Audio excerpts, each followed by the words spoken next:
It arrived on my doorstep, a sleek silver rectangle promising to replace my bulky laptop, the new iPad Pro.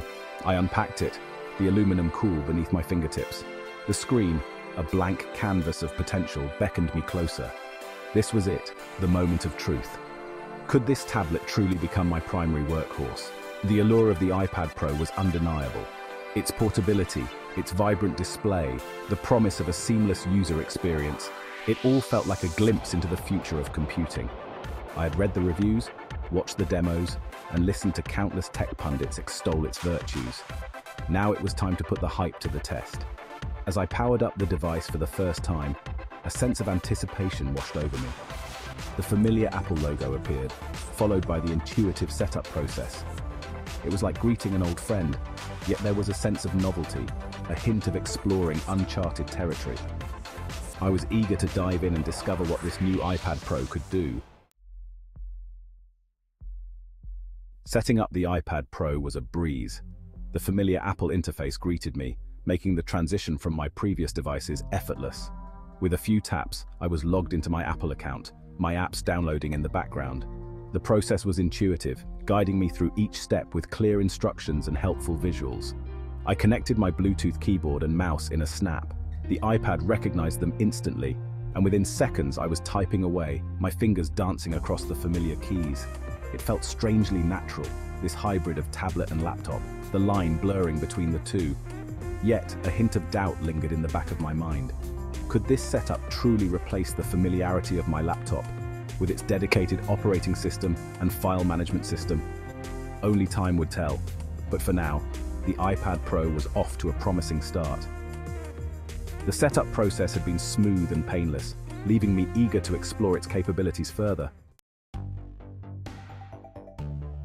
The true test of any device lies in its ability to handle the daily grind, and so I plunged headfirst into the world of email, web browsing, and document editing, all on the iPad Pro. The Mail app performed admirably, syncing seamlessly with my multiple accounts. I found myself navigating my inbox with ease, the larger screen real estate a welcome change from my phone. Web browsing was equally smooth, the iPad Pro's powerful processor handling even complex websites with grace. Articles loaded quickly, videos played without a hitch, and the overall experience was delightfully fluid. It felt like having a portable desktop, always ready to access the vast expanse of the internet.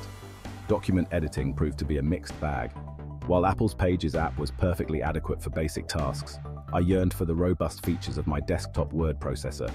Formatting complex documents felt cumbersome, and the lack of a file management system became glaringly apparent.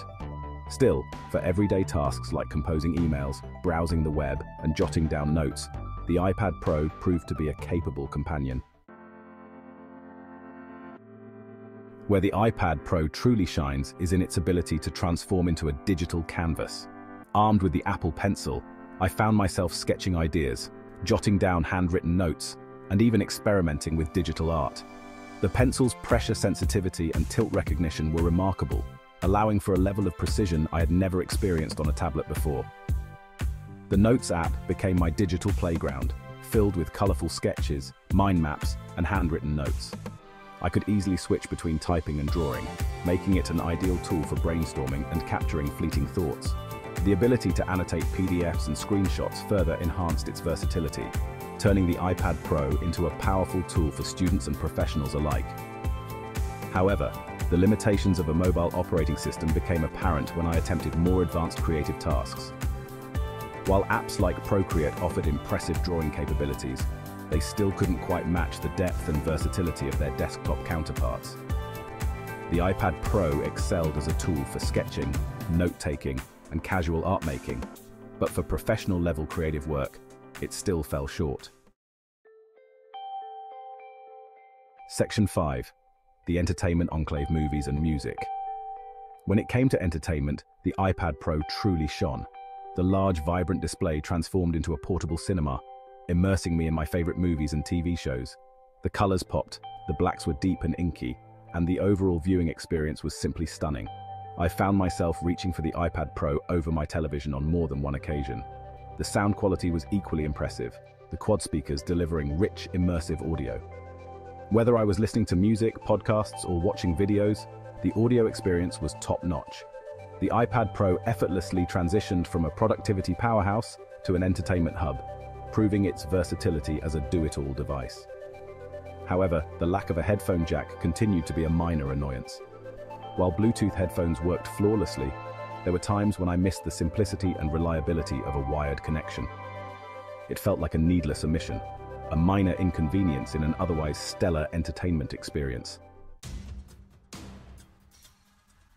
Section 6. The Productivity Paradox, Multitasking Mayhem. The iPad Pro promised to be a productivity powerhouse, and in many ways, it delivered. But the limitations of iPadOS became glaringly apparent when I attempted to multitask. Switching between apps, while improved, still lacked the fluidity of a desktop operating system. I longed for the ability to have multiple windows open side by side, to seamlessly drag and drop content between apps. The lack of a true file management system further hampered my productivity. While the Files app offered a semblance of organization, it felt clunky and unintuitive compared to the robust file management systems I was accustomed to on my laptop. Simple tasks like moving files between folders or renaming multiple files became exercises in frustration. Despite these limitations, I found myself adapting to the iPad Pro's workflow. The touch interface, while initially jarring, became second nature. I learned to embrace the limitations of iPadOS, finding workarounds and embracing the simplicity of the ecosystem. Still, for power users and those accustomed to the flexibility of a desktop operating system, the iPad Pro's multitasking limitations could be a deal-breaker. Section 7. Files and Folders, a game of hide-and-seek. The lack of a true file management system continued to plague my iPad Pro experience. While the Files app offered a glimpse of my files, it felt like navigating a labyrinthine maze. Files were scattered across various cloud storage providers and local folders, making it difficult to find what I needed, when I needed it. Simple tasks like renaming multiple files or creating complex folder structures became exercises in frustration. I yearned for the days of my laptop, where I could easily manage my files and folders with a few clicks of the mouse.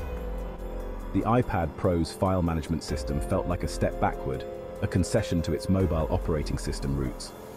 Despite these limitations, I found ways to adapt. I relied heavily on cloud storage services like Dropbox and Google Drive, using them as my primary file repositories. I also embraced the iPad Pro's search functionality, using it to quickly locate files by name or content. Still, the lack of a robust file management system remained a constant source of frustration, a reminder that the iPad Pro, for all its strengths, was still a tablet at heart. The iPad Pro's sleek design came at a cost, a dearth of ports. With only a single USB-C port, I found myself constantly juggling dongles and adapters. Want to connect an external monitor? You'll need a dongle. How about an SD card reader? Dongle time. The lack of a headphone jack, a trend started by Apple years ago, continued to be a minor annoyance. While I understood the desire for a streamlined design, the lack of ports felt like a step backward in terms of practicality. I longed for the days of my laptop where I could connect all my peripherals without the need for a bag full of dongles. The iPad Pro's port situation felt like a classic case of form over function. To be fair, the USB-C port did offer some versatility. I could use it to charge the device, connect to an external monitor, or even transfer data to and from a hard drive. But the reliance on dongles felt like a clunky workaround, a constant reminder that the iPad Pro, for all its power, was still tethered to the limitations of its mobile operating system. The dongle dilemma became a constant companion in my iPad Pro journey. These small, often misplaced adapters became essential for connecting to external devices, turning my sleek tablet into a tangled mess of cables. I found myself carrying a small pouch filled with dongles, each one serving a specific purpose. There was a dongle for connecting to an external monitor, another for reading SD cards, and yet another for plugging in my trusty wired headphones.